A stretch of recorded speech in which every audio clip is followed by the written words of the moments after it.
মাদাল বাজারের আবর্জনা ময়লা নির্দিষ্ট কোনো জায়গা না থাকায় খালের পাশে ফেলায় স্তূপ তৈরি করছে, যাতে ভয়াবহ আকার ধারণ করতেছে ডেঙ্গু মশার। এবং এই পানিটা আবাসিক এলাকা, যেহেতু খালের পাশে সব আবাসিক বাড়িঘর দর আছে, এই এলাকার মানুষজন এই খালের পানি ব্যবহার করে, যার কারণে পানিগুলো সব ব্যবহার উপযোগী হয়ে গেছে, মানে অস্বাস্থ্যকর পরিবেশ সৃষ্টি হয়েছে। যেহেতু আমরা এখানেই সবসময় থাকি, বসবাস করি, যেহেতু এই বাজারে ময়লা ফেলাবার স্থানীয় কোনো জায়গা নাই, খালের আশেপাশে ময়লা ফেলায়, যেহেতু এই ময়লা ফেলাবার জন্য ডেঙ্গু মশার বৃদ্ধি পায়। আর এই ডেঙ্গু মশার জন্য এই বাদাল বাজার, গোপালপুর ইউনিয়ন সবচেয়ে ডেঙ্গুতে আক্রান্ত বেশি মানুষ। আমাদের এই বাদাল বাজারের ময়লাটা নির্দিষ্ট একটা জায়গা প্রশাসক দেখাই দিক, সেখানে ফেলাক, তাহলে হয়তো ভালো হবে।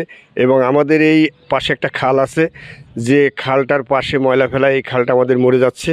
যেহেতু আমাদের খাল যদি না থাকে, তাহলে আমাদের অনেক কৃষি খামার আমাদের নষ্ট হয়ে যাবে। যার কারণে আমরা আজকে এই ডেঙ্গু মশার কারণে আমরা এই এলাকাবাসী আমরা আক্রান্ত, এবং ময়লার জন্য মশা বৃদ্ধি পায়। তা আমি বলবো যে যাতে আমাদের এই বাদাল বাজারের এই ময়লাটা এই প্রশাসক একটা নির্দিষ্ট জায়গা করে দেখ, সেখানেই ময়লাটা ফেলাইলে আমার মনে হয় সবচেয়ে ভালো হবে। এই বাদাল বাজারে দেখেছি যতগুলা ড্রেন আছে, একটা ড্রেনে কয়েকদিন আগে ডিসি সাহেব এবং টিএনও সাহেবরা আসছিলেন, ওদের নিয়ন্ত্রণে মনে হচ্ছে যে একটা ড্রেন মেইন রোডের বাদাল পিরিজপুর বাগেরহাট রোডের মেইন দক্ষিণ পাশের একটা ড্রেন পরিষ্কার করা হয়েছে। বাকি ড্রেনগুলো সব ময়লা জমে বন্ধ হয়ে আছে, এবং আশেপাশের এই ময়লাগুলা এই যে স্তূপ করে রাখছে, এইটা নির্দিষ্ট কোনো স্থান নেই এই ময়লা ফেলানোর জন্য।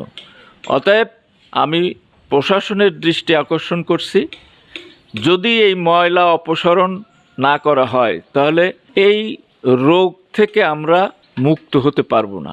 অতএব আমি প্রশাসনকে আবারও অনুরোধ করছি, তারা যেন তাড়াতাড়ি এর প্রতি দৃষ্টি দিয়ে এর একটা সঠিক সমাধান করে দেন, নইলে অত্র এলাকা একেবারে রোগে নিমজ্জিত হয়ে যাবে, যেটা ভয়াবহ আকার ধারণ করবে।